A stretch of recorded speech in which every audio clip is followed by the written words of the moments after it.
kasalanan ba namin kung nagpabuntis ka sa iba?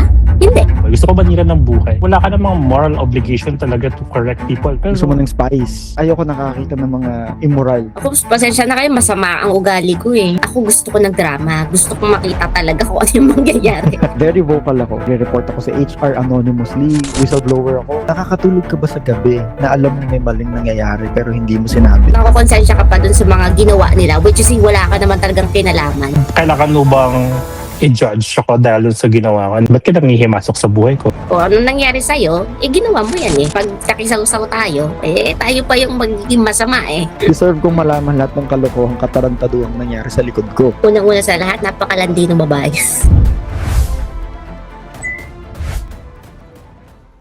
What's up? Welcome to Fried Adobo Thoughts. My name is Jeb. Kasama natin tonight ang mga friends ko from high school. Hello guys, I'm Rami. Hello everyone, I'm Pearl.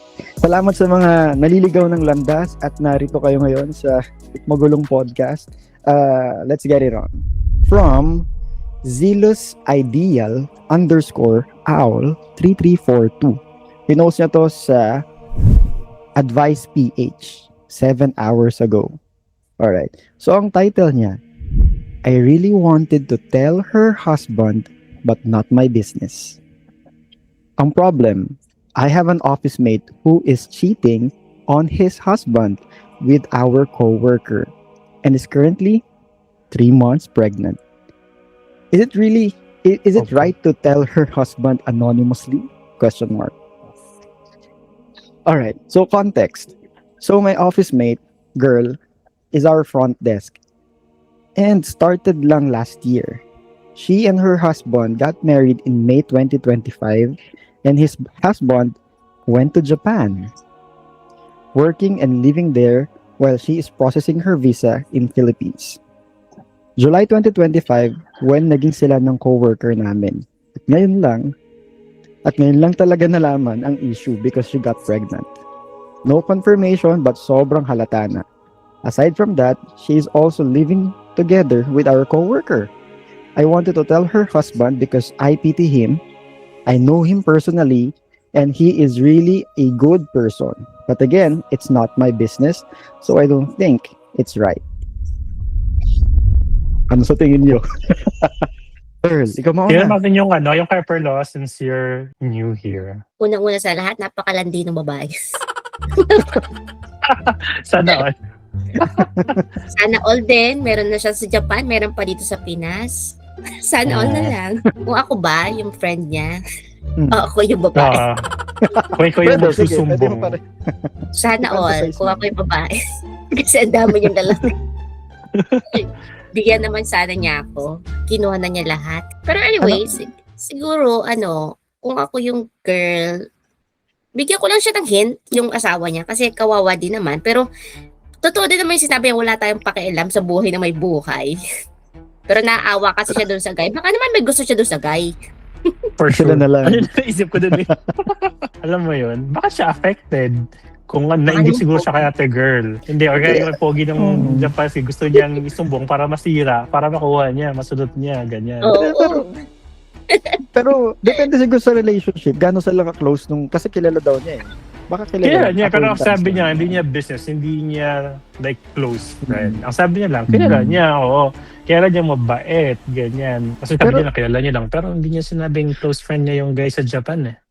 Pero sa inyo ba, personal experience niyo, nakakita na ba kayo or naka-witness kayo ng ganitong relationship sa office ninyo, unavailable pero still nag-entertain pa rin sila ng ibang tao? MG, madami. Oh, for sure, that's like a common thing. Kahit saan, hindi lang sa office mate, may mga ka-close pa, kaibigan. Pero at the end of the day nga, for me, wala ka namang moral obligation talaga to correct people eh. Kasi hindi mo naman alam yung full story eh. Bale mo open sila, ganyan. Kasi nga, office mate ka lang, hindi ka naman like friend, di ba? Siguro, as a petty me, or parang kung gusto ko ng drama sa buhay, gusto ko banira ng buhay, ganyan. Yung sumbong ko, ganyan. Picturean ko. Pero at the end of the day, hindi ko naman yung buhay eh. Alam mo yun? I don't know the full story. Parang inisip ko kasi parang, do you really have like a moral obligation to anyone to correct them or to Kasi naawa daw siya sa lalaki eh. I mean, hindi mo naman sila like, hindi ka naman directly involved sa buhay nila. So, kung gusto mo lang talagang manira, pero Gusto mo ng spice. malay mo, alam naman ni guy, sinabi niya na naman na girl yung sa asawa niya yung mga yun. Or malay mo yung pagbubuntis na girl, hindi naman yun sa jowa niyang lalaki. Di ba? Yung sinasabi mong spice, ito nga yun. Kasi isipin mo, araw-araw pag-uusapan nyo sila, tapos bibigyan nyo kayo ng information. Ano ba? Ano na nangyayari? Ano na ba yung parang nahuli na ba siya or something? Yun yung spice ko sa office eh. Inaabangan namin kung ano ba talaga yung mangyayari. At may anong tawag doon? May pupunta ba sa office para magkapag-away? Magdraho. Naging teleserye ng totoong buhay. Masaya talaga siya. As in, sa inyo boring siya or wala tayong pakialaman kasi serious stuff siya. Pero pagdating sa amin, for example girls, naku, lalo na pag chismisa ng inaabangan, yun talaga yung pinagkukwentuhan namin eh. Kung ano nangyari, abangan namin. Minsan nga, check pa nga namin sa social media, ano na ba yung status nila or mayroon na bang iba. Parang saya-saya kasi napag-usapan. And well, minsan kasi, I mean, reflection din yun ng buhay natin kung gaano ka-boring yung buhay natin so naghahanap tayo ng drama for other people. Ganyan. Oo. Sa akin kasi, yung na-witness ko na ganyan, close ko parehas. So parang, oh no! Okay, ayoko mag-overshare, pero sige. Ano siya? May perspective kasi yun kasi may asawa ka na or may in a relationship sa ka. akin So, kasi, tama. ayaw mo Sa yung akin, na mangyari yun sa'yo kung sakali man. Ganun. oo, syempre.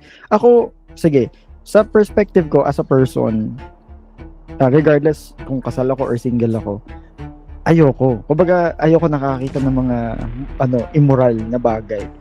Kasi talagang alam ng mga office mates ko to na very vocal ako na nagre-report ako sa HR anonymously, whistleblower ako kapag may mga injustice, pag may mga immoral. Tapos nag-email ako ng kahaba-haba or nagbibigay ako ng unsolicited opinion. No, parang gato. Like, yan. So, like what? Like, for example, anong, like, what immoral things naman na isumbong mo na? Like, I'm just curious. ang dami. Oo, ang dami. Like, pumapasok sila ng office, work from home, tapos hindi pala nag-work. Diba? Tapos, may mga evidence ako. Oh my God. Mga, Ikaw yung office mate talaga nakakaiinis sa lahat. o hindi Favorite ako ng mga tao sa office. Ano, yung Kumbaga, mga yung mga late, sinusumbong mo anonymously, tapos favorite ka na tapos isusubong mo sila na late sila pumapasok, ganyan? Or maaga sila nag-out? No, hindi. Siyempre, friends tayo kung friends, masaya, ganyan. Pero kapag may ginawa kang hindi tama, expect mo, sasabihan kita sa harap-harapan, siyempre.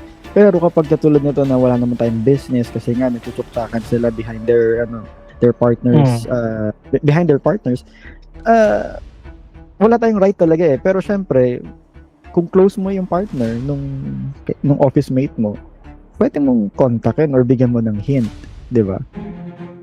Yun. Or why don't you na lang parang confront mismo the girl who's doing the cheating or the guy who's doing the cheating. Kasi instead of like going back to his or her partner, para kasing hindi mo business yun eh. So pwede mo kasing sabihin na siya i-confront mo na, hey, alam ko mali ginagawa mo. Sabi ko, kaibigan ko yung nag-cheat ka dun sa kaibigan ko. Sabi ko, if you don't tell her or him, I will. Kasi meron akong moral obligation sa kanya. So what if na nagdalan kung yung confrontahin mo, hindi yung mismong... Kasi maraming story na hindi ka alam eh. Pero kaya mas maganda kung siya mismo i-direct mo na parang kung hindi mo ititigil yan or hindi mo sasabihin dun sa partner mo, I will. Kasi nangyayari yan sa akin sa like say kapatid or sa parang hindi tama yung ginagawa mo kasi close ako dun sa asawa mo or whatever. Kung hindi mo titigil yan, ako magsusumbong. Pero sa kanya yung direct, hindi yung parang nag-sneak in ako dun sa asawa. Kasi hindi mo naman alam yung full scenario eh. Oo, so in short dito sa story to, kung ako yung office mate, tapos kung depende, kung close ko talaga yung lalaki dun sa Japan, sasabihin ko. Go directly to the guy, hindi dun sa girl. Depende Pero knowing kasi na eh. if you do something or pag nag-ano ka dun sa lalaki, you will know that parang shit will go down. Alam mo yun na parang may mangyayari talaga sa below and will you be able to parang makatulog ka ba sa gabi knowing na you caused that, na ikaw yung dahilan kung bakit nag-away. And you'll never Pero- know kung anong gagawin nila. Baka mamaya may nagpakamatay pa. Alam mo yun? Parang ang dami niya kasing... Pero kasi, Ano babalik eh. tayo dun sa, nakakatulog ka ba sa gabi na alam mo may maling nangyayari pero hindi mo sinabi? Pero Parang hindi naman gobyerno ikaw lang yan. direct. Pero hindi ikaw directly affected eh. Kasi it's their life. Yun nga, yung sa akin, kung ako siguro, I mean, I don't wanna be like the moral police always. Kasi everything na I see kasi, I always look at it parang in the shades of gray eh. Hindi siya black and white na parang mali yan, tama to, mali yan. There's always some explanation to everything eh. Yung mga ganyan, yung mga cheating, open relationship. For me, ang nakaka-resolve niyan is yung mag-partner talaga. I don't wanna really, like, alam mo yung manghimasok.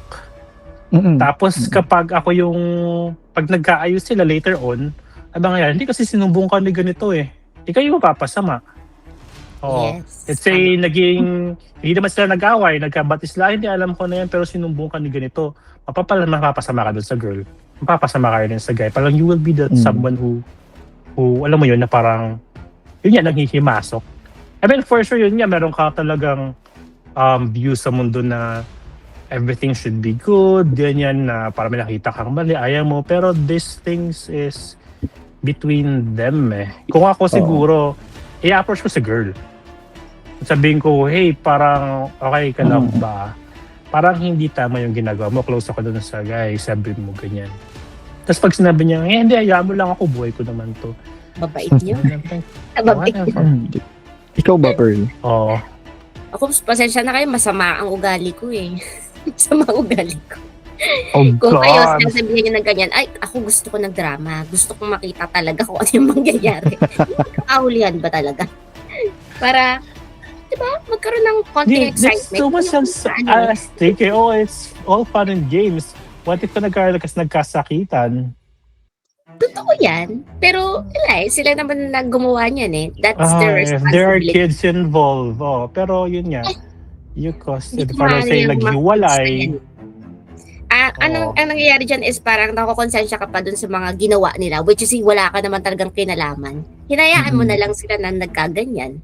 Naging Kasi that's enabler their ka. decision. So, sabi kasi nila, every decision mo daw, responsibility mo yan. Kung ano nangyari sa'yo, ginawa mo yan eh. Yung choice mo yan, Ano to? ginawa mo. And kami ba, pasalanan ba namin kung nagpabuntis ka sa iba? Hindi. Okay? Nakikinig lang kami. We're just watching you kung ano po yung ginagawa nyo. Yun lang yun. Pero sa Para sa party akin ng girl, lang. parang, pero kailangan mo bang i-judge ako dahil sa ginawa ko? And you don't have the right to, to sirain yung buhay ko because of my decision. Ba't ka nangihimasok sa buhay ko? Ayun. Parang ganun. Ako, hahayaan ko lang sila. Kasi yun nga, Depende. sabi mo nga, pag nakisaw-saw tayo, tayo pa yung magiging masama eh.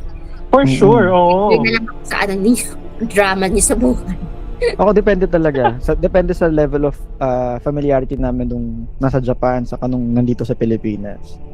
Pero definitely mali. So may comment dito sa post. Ito yung top comment by afraid-vegetable 1658. Sabi niya, "Yes, please." Crying emoticon. Just make an anonymous account if you don't want to message him. You can message one of his loved ones. This would be a big help and someday he will thank you. Kasi kung ganun nga naman nangyari sa akin, gusto ko maraman ko. Kaya kung may drama mang mangyayari na magugustuhan ni Pearl, gagawin ko. Kasi deserve ko Very good. mag-outburst. Oo. Deserve kong malaman lahat ng kalokohang katarantaduhang nangyari sa likod ko. Well, kasi if you look in the perspective of the guy, parang you would appreciate if someone, parang Iba-iba ang ano niyan. It's gonna be good, it's gonna be bad. So what? Kayo, anong comments niyo? Comment down below and babasahin namin yan sa next episode.